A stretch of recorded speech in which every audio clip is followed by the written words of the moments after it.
Welcome to Navigating the Customer Experience. Want to improve your organization's customer service? Looking for insider tips to knock your customer socks off? Then you're in the right place. Here's your host, Yannick Grant. Welcome to Navigating the Customer Experience. On today's episode, our guest is Robert Jordan.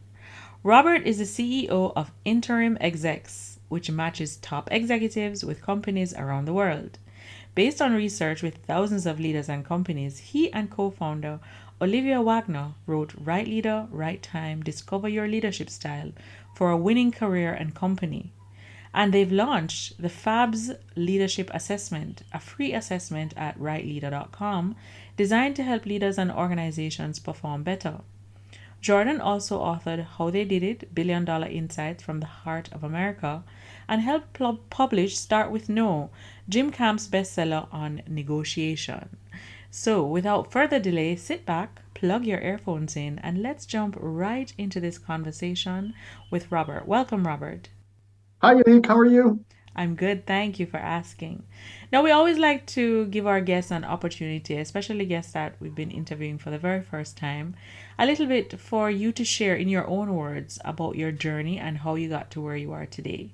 Could you take some time and kind of just give our listeners a little context and, a little bit of your background in your own words? Thank you. I'm in some ways your classic entrepreneur. Early on in my career, I was in graduate school, but I was not the greatest student and dropped out to start a publishing company and started the first magazine in the world that covered online services and then the internet. Mm-hmm. And in the beginning, I made every mistake you could make in business. But eventually, of course, the internet came around, the World Wide Web, and then I could do no wrong. And the business grew very fast to put me onto the Inc. 500 list of the fastest growing businesses in the US. So that was my first company. And then I kind of fell into a very weird job title. I was an interim CEO for a number of technology companies, mostly early stage. And that led to forming an organization called InterimExecs. And I gather we're going to get into this because from InterimExecs, we had about 7,000 executives show up who wanted to be placed. We're a matchmaker around the world between organizations that need leadership and fractional or interim executives. And so from that, we also wrote the book you just referred to, Right Leader, Right Time. Amazing. All right. So this book was published in 2022? Yes, Right Leader, Right Time just came out. Okay. Could you take some time to share with our listeners a little bit about the book? Like, just some of the core things that the book talks about. Sure. We spot when you've been at something a long time, you can spot patterns. And with all these thousands of executives showing up, we spotted a pattern which was not so good, and then another pattern that was really good. And the not so good pattern was that the majority of executives were having career experiences and leadership journeys that you would describe as okay, but you wouldn't say they were remarkable. The flip side was that if you just looked at the top 2, 3, 4% of executives, they're having exceptional careers and leadership journeys. And in that exceptional group, we saw 4 distinct styles of leadership. Leadership style referring to somebody having a system or an approach or a process. And we gave them 4 labels: fixer, artist, builder, and strategist. All right. So, fixer, let's start with that one. Tell us a little bit about what are some of the key skills or competencies that you'd have to be considered in the fixer category? Fixer is the energy that it's the person that has to run into the burning building time after time. So, we're not trying to pigeonhole any one person into one style. We think all leaders, they bring all their capabilities to bear. But fixer energy is this dominant kind of style that needs crisis. And for a fixer-oriented leader, it may take them 6 months, a year, 2 years to solve the client relationship, to fix a broken division. Uh, when that is done, that person needs to move on to a new crisis. Does that give you a picture? It does. So this could be applicable to any type of leader in any type of organization. Well, it could be. What we're saying is that if you have dominant energy around fixer, it is best for you and for the organizations you're with that most of the time you need crisis. You need a hot mess. And if things are Ah, too stable or going too well, you can't as function. one of the leaders put it, you'll break it just so you can go fix it. Ah, it's almost like you're self sabotaging because that's how you perform. That's how you're at your best. Well, you need to be in those roles. So if you look in the world today, as you and I are talking, Unique, there's a business called FTX, headquartered in the Bahamas, and one of the leading crypto exchanges, and it went bankrupt a few months ago. Mm-hmm. And the CEO who was appointed, who is a classic kind of fixer because there are a million creditors and there's fraud, alleged fraud. Well, that executive prior to FTX, he was at Enron. He was correcting Enron. He wasn't the cause of the problems at Enron. But that's his wiring. All right. So we have fixers. Those are the ones that are good at solving problems and they need things to be broken in order to fix it. What about our artists? Artist is the energy that sees the world as a blank canvas or a piece of clay to be molded. So, you think about right now a leader like Elon Musk. He is driven by his innovative ability. Historically, you look at someone like Thomas Edison or Steve Jobs. This is that kind of creative drive coming out. All right. Artist energy, though, the way we put it in the book is sometimes it's at that leader's peril. And I'm strongly wired with artist energy. And I get that, which is to say, you can't stop thinking up ideas. You're not necessarily, that doesn't mean they're all going to come to fruition. They're all going to be great. They're all going to be operationally terrific, which is why you need a mix of styles around you. Agreed. It's almost like that book by John Maxwell. What oh, goodness, how successful people think. And there is a thinking activity that he does in there that has the different thinking styles. So you have big picture thinker, focus thinker, creative thinker, and in order for an organization to really function at its best, you need a blended approach in terms of people's thinking style versus just all of your team members thinking in a particular way. Yes, absolutely right.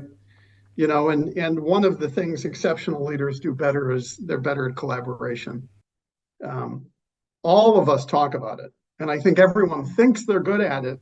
The problem is that if you're not really confident and directed in your own style, it's less likely that you're actually effectively collaborating with everyone else. Hmm. Because the primary thing we saw in this average of leaders who were having okay career experiences but not great, the primary flaw was attempting to be all things to all people. Oh, and It that's never works. never does. Right, it never works, but it is the thing that a lot of people do, knowingly or unknowingly. Yeah, that is crazy. All right, so we looked at the fixers, the artists. What about the builders? So everyone in organization loves to be a builder. We get that.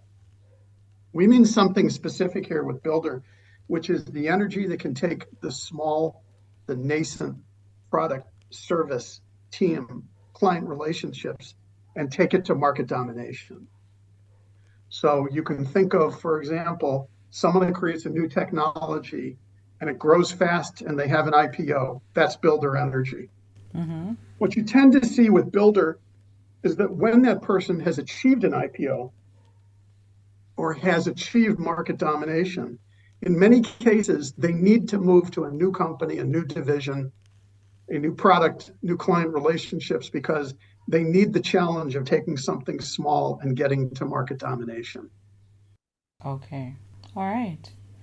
And then we have our strategists. And It's funny, but would you say that most people believe that in order for you to be a great leader, you need to be an excellent strategist because business is all about the strategy and executing that strategy? Well, it's a good question, and all leaders have to be good at strategy. Strategy, I would say, with a small s. The leader label strategist, we could have called pilot, conductor, captain, quarterback. It's referring to the kind of energy that excels within large, vast, or complex organization. The kind of language that strategist leaders use, it's around loyalty and being mentored and mentoring other people. It's about longevity, typically within one organization. It's being cross-trained. It's about gratitude to an organization. And that kind of language, you're just not going to hear that from typical fixer, artist, or builder leaders. Okay. Now, do you believe that there's any examples globally of a leader who embodies each of the four leadership styles that we would have just looked at? The fixer, the artist, the builder, the strategist. Yeah, it's a good question. So when we're talking about fixer, John Ray, who's now the CEO at FTX, has a massive job to clean up FTX. It's a disaster. You know, the founder's now facing all kinds of criminal charges, and there's funds missing, and that would be fixer energy. And as I said, he had been at Enron before. An example of artist, Elon Musk is a good example. If you think about, any friend of yours and they're highly creative on the team, they may be the renegade, they're the rebel. They're not necessarily the most popular, but they're the one that's capable of these discontinuous leaps for companies. And it's absolutely the energy that a stagnant company needs. That's the artist. Builder. So if your listeners are familiar with Sheryl Sandberg, until recently, she was the number 2 at Facebook, now known as Meta. Sheryl Sandberg's first 7 years at Facebook were phenomenal. She took an organization of a couple hundred employees. I think Facebook at the time was probably about 100 million in revenue. 7 years later, there were 70,000 employees. It was $70 billion in revenue. If that's not the standout example of builder leader in the modern world, I don't know what is. Yeah. Sheryl is also a cautionary example of one of the points we make in Right Leader, Right Time, because she ended up staying at Facebook, Meta, for 14 years. And what happened in the second set, the second 7 years, Cambridge Analytica scandal, election scandals, the pivot to VR and Meta, which might not have suited her as well, taking tons of arrows in the back for writing a best-selling book called Lean In. And it's a little cautionary because, again, builder energy tends to be focused on market domination. And once market domination has been achieved, that leader really kind of needs to move to a new company, new project, new division. Yeah. All right. The final one. Yes. Thanks for keeping us on track. So strategist leader, great example would be Fred Smith. He just retired from Federal Express, FedEx. He was there 51 years. Wow. And most leaders, we think, it's not like you have to round the bases. You don't have to have tried everything. In the book, we're fond of this phrase, highest and best use. And that is something we all aspire to as leaders, to arrive at a point. There's no arriving, but kind of a Zen concept of coming to understand your highest and best use. Fred Smith started FedEx as a paper he wrote while in college. That's pretty innovative, artistic. He's famous. He's been interviewed many times. When he couldn't meet payroll early on, he went to Las Vegas and gambled just to meet payroll. And if that's not fixer energy, I don't know what is. Builder, of course, to scale an organization like that was amazing. But he really arrived at a place of being one of the best strategist leaders of the modern era. Wow. Okay. So we have some real life practical examples that our listeners can definitely envision or even tap into because, they're a part of what we know. They've written books. We've seen there's history to see what they've done so that they can really identify what the leadership styles are and what are the qualities that they embody. Now, let's say, for example, you want to develop these skills or want to develop in these four areas. Could you give me one example for each leadership style that our listener could take away? Maybe a practical activity that they could do or something that they could do to strengthen them to be a better fixer, a better artist, a better builder, or strategist? It's a great question. And one thing you also touched on it earlier. We've launched at rightleader.com a free 3-minute assessment. It's called FABS Leadership Assessment for any of your listeners who want to get a little bit of input, and they'll get a result after 3 minutes. And we'd also appreciate feedback and ask whether we got it right, how you're labeled. But they'll also get a free summary in terms of descriptions of each of the styles. So each one of the four is different, and it's not a generic answer. So for example, fixer energy, it tends to be that someone in an organization, they're smart, they're hardworking, and someone around them throws a problem that nobody else could solve. And that's how fixer energy tends to develop. And it is in the best interest of fixers, if they're hooked and they solve that problem that no one else could solve, the best thing they can do is to seek out the next crisis. You have to pick yourself for these things. Artist energy, we think, and we're going to see how the research goes based on all the FABS assessments being done, feels to us a little more like a mode that is internal to you that you cannot help. And what that energy needs within organization is to be surrounded by people who are more operational. Okay. As a way of kind of protecting the ability to keep on doing it. Right. Builder is an energy in a way similar to fixer. We think it's more linear. A fixer tends to only work on one problem, one company, one crisis at a time. Or put it this way, Yannick, if you have a friend and they say they're a great fixer, but they're trying to put out fires at 3 companies at a time, that's not a great fixer. That's probably not going to work. Right. The opposite is if you have a friend and they're strongly artist energy, very renegade, rebellious, they need multiple canvases to paint on at the same time. It's not an accident that Elon Musk has SpaceX, Tesla, and the Boring Company at the same time. He's also a cautionary example because as you and I are talking, he still has Twitter. Yeah. And I doubt, and Twitter was not his classic playbook. Twitter was a broken, or maybe he contributed to making it a broken organization. And he's using a playbook there that there's no other fixer on the planet that gets to do what he does. It doesn't tend to work well. But builder energy, what that person needs is to put themselves into situations of maybe not unproven products, services, companies, technologies, but something that has not yet reached scale, has not reached domination. They need to be in the position of where they're helping the product, the people, the process, the team to grow. Okay. They're putting system and process in place. And strategist needs to be within an organization where cross-training and mentorship are going to be those components. So those are some of the things that people should be aware of. That the overriding thing that we would say is that in observing exceptional leaders, they tend to reject more of what is not for their highest and best use. Got it. They reject more of what's not for their highest and best use. And so it's easy to say, and it's very hard to do. Very hard to do.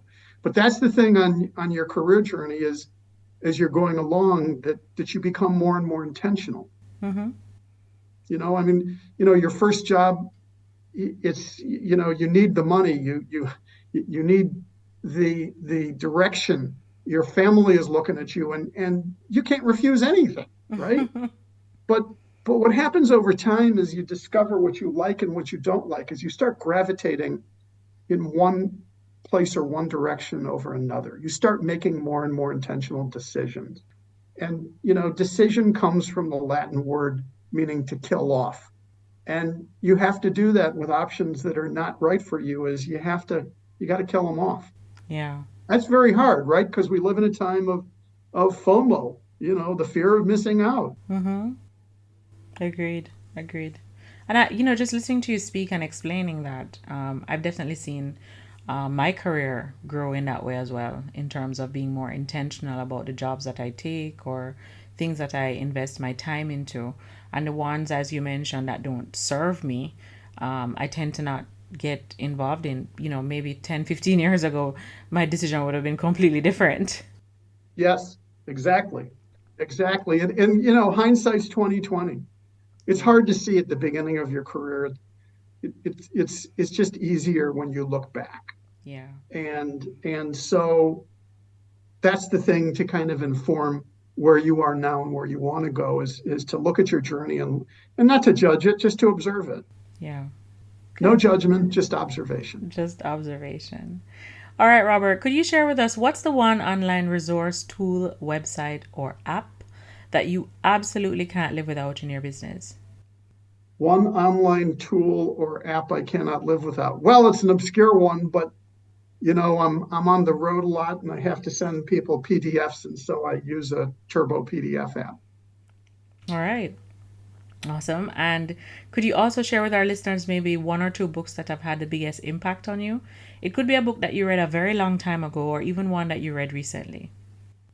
I'll share two books. One is personal bias because I was involved with it. You mentioned it, Start with No by Jim Camp.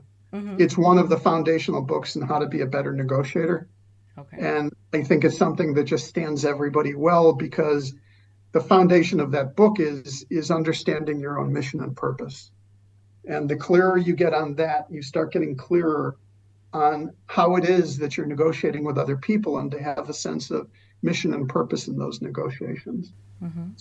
The other book is more recent. It's a book called Second Mountain by David Brooks.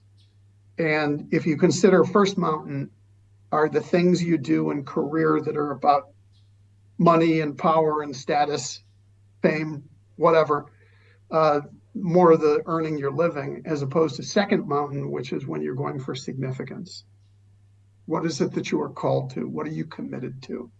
I thought that was pretty powerful. All right. Thank you for sharing. So we will have the links to those books in the show notes of this episode. Now, Robert, could you also share with us what's the one thing that's going on in your life right now that you're really excited about? Either something you're working on to develop yourself or your people. Thanks, Yannick. That's a great question. I have to go back. This assessment has us really energized, because we would just love to see what happens as more and more people take it. You and I are recording this, and it's very new. It just came out, and only about 1,000 people have taken it so far. Okay. So, we're putting forward a lot of ideas here, and we may be wrong or right about them. We're going to see, as all of the data comes back in, how it plays. Mm-hmm. So we'll definitely have the link for the assessment in the show notes to make it a little easier for our listeners to tap into that resource. And I'm sure that will definitely help to propel your numbers as well. Thank you so much. You're welcome. Now, Robert, could you share with our listeners where can they find you online? They've tapped into this episode. They're intrigued about your book and this new assessment, and they would like to connect with you further. Where can they find you online? I can be reached at interimexecs.com. All right, interimexecs.com. Now, before we wrap our episodes up, we always like to ask our guests, do you have a quote or a saying that during times of adversity or challenge, you'll tend to revert to this quote? It kind of helps to get you back on track if for any reason you got derailed. Oh my gosh, that's such a good question. Are you ready? Yeah, I'm ready. I fairly sizzle with zeal and enthusiasm as I spring forth with a mighty faith to do the things that ought to be done by me. Wow. Is that your quote or is that someone else's? Nope, that's a recording I heard many years ago, a minister named Jack Boland, and he was quoting his mentor. And I can't remember the name of his mentor, but he said that on a number of recordings, and it just hit me between the eyes. And so my spare time, I paint, and I actually painted a canvas at one point with that expression because it just energizes me. Awesome. Okay. So could you repeat it just one more time for our listeners? I fairly sizzle with zeal and enthusiasm as I spring forth with a mighty faith to do the things that ought to be done by me. Lovely. All right. That's fantastic. Thank you so much, Robert, for taking time out of your very busy day to hop on our podcast, Navigating the Customer Experience, and sharing a little bit about your book and also the different leadership styles and tips that our listeners could possibly infuse into their daily activities if they're trying to strengthen those styles in their own function and day-to-day activities. So we really appreciate you taking the time to have this amazing conversation with us. Well, thank you. I'm honored. Just want to remind our listeners, please feel free to follow us on Twitter at NavigatingCX, and you can hop onto Facebook and join our private Facebook group, Navigating the Customer Experience Community. Until next time, I'm your host, Yannick Grant. We also have a new book available on Amazon, The ABCs of a Fantastic Customer Experience. It's available in ebook and paperback. So if you want to increase revenue in your organization, build a stronger service culture, and create employees or develop employees who are really mastering service delivery in your business, you need to grab a copy of this book. Until next time, I'm your host, Yannick Grant. Thanks for listening. For more awesome resources to take your customer service game to another level, head over to navigatingthecustomerexperience.com. See you next time.